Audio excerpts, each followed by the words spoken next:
Welcome to the Howe Bulldogs Coaches Show with Zack Hudson, brought to you by FBC Howe. Now, let's go to Monty Walker with the Bulldogs head coach. All right, Coach, last week Quinlan came in here, much improved from a year ago and twice the size of your school. Talk about that, and things went as you would expect for a school that's twice your size. Well, first of all, Quinlan doesn't get the respect they deserve this year.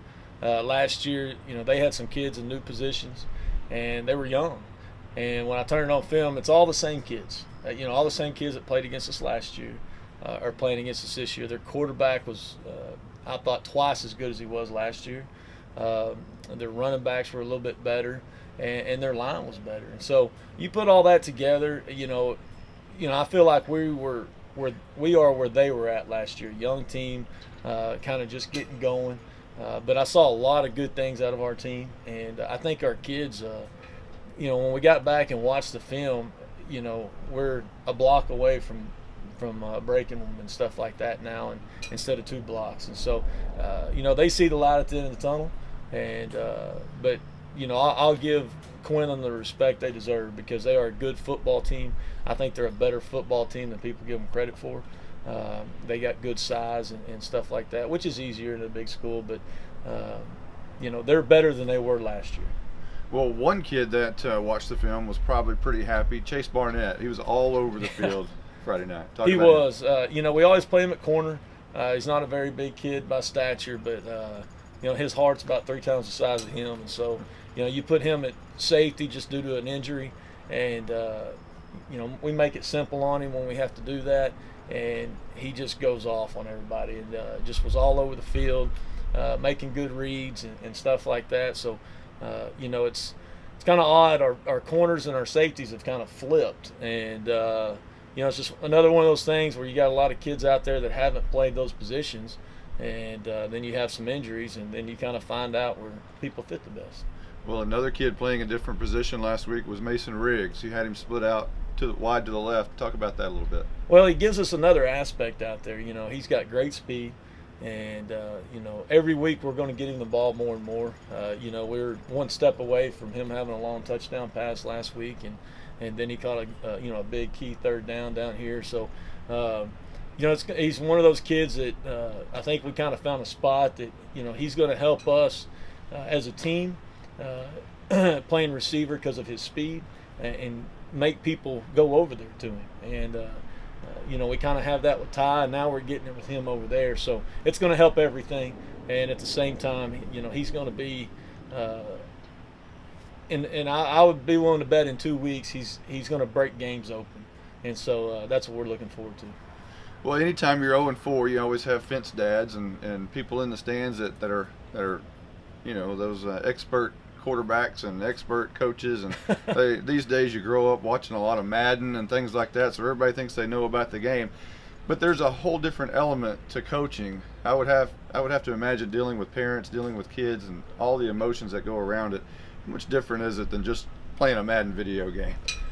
Well, it's a lot different. In Texas, high school football seems to be everything, and so when you play other schools that at that point in time they're up, and then you're trying to get going and stuff like that, and people don't realize how hard our schedule is right now and how much better everybody got at the beginning of our schedule.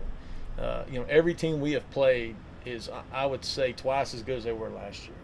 Well, when we're trying to restart almost, that plays into their hand. But as far as the dads go, I haven't heard anything. They've always been good to us, and so I can't complain about that one bit. But people just have to understand that it takes time. We're dealing with 16, 17-year-old kids, but we just love them up, and it's as long as coaches know that it's about the kids. I say that I can sleep well at night knowing that we do everything we can for the kids, but people don't realize what goes into it, and the Saturdays and Sundays, and 20 kids over your house at night eating dinner and stuff like that. That I want those kids to have those memories, and and learn about working with a team, because I think the society these days, that's lost, and that's what we're trying to teach them is working as a team and getting better as a team every week and not giving up. And the last 2 games they've gotten tough at the beginning due to turnovers and things like that. But I will say they never gave up. I thought we played the second half better than we did the first half, and so. I look forward to us putting a complete game together. And I even told the kids, I said, guys, we're just inconsistent, and that's what young teams are. And we just have to get more consistent, and we see that on film. We see that every week, more consistent. And so now I'm looking forward to them, seeing that, getting better and getting better. All right, Coach, Caddo Mills, another home game coming in here Friday night. Talk about them and what have you seen with them on film? Well, they're going to be bigger than us, which most bigger schools are. They have a good quarterback that, runs their little backside read plays very well. I'm related to him, so that makes it a little different. But they got a running back that has great speed, and he gets to the edge real quick. So we got to contain him. As far as us on offense and them on defense, up front they're going to be bigger, so we have to find those gaps and make sure they don't push us around. Which, I think our kids have stepped it up this week. And right now we're at the point in time where we're worried about us more than we're so much worried about them. As coaches, we game plan and things like that, but all those little things that we have to get fixed no matter who you play is what we've been working on. And we got to take care of the football and keep playing hard. And I think the game takes care of itself when you do that. Well, how are you related to the quarterback, and has there been any trash talking going on? No, actually we're really close. Me and his dad are cousins, but we grew up together. He's about 10 years older, and we look like brothers. We look identical, and so it's very odd. I mean, him and his sister, I grew up with them. I fed them baby bottles and changed their diapers, and so it's one of those things that it's like playing your brother out there. And it'll be good. And I told him I was going to choke him out before the game. That way I didn't have to worry about him. But, it's other than that, no, it's, we all have a lot of respect for each other, love each other to death, and wouldn't do that. So. Well, Friday night, it's going to be a great game. Caddo Mills comes into Howe Bulldogs Stadium. We want everybody to come to the game. If you can't, you can always listen live at howenterprise.com. And if you want to bring your headphones to the game, you can listen to it on 99.9 FM inside the stadium. For everyone who's been a part of this one, I'm Monty Walker, and we'll see you in 2 weeks.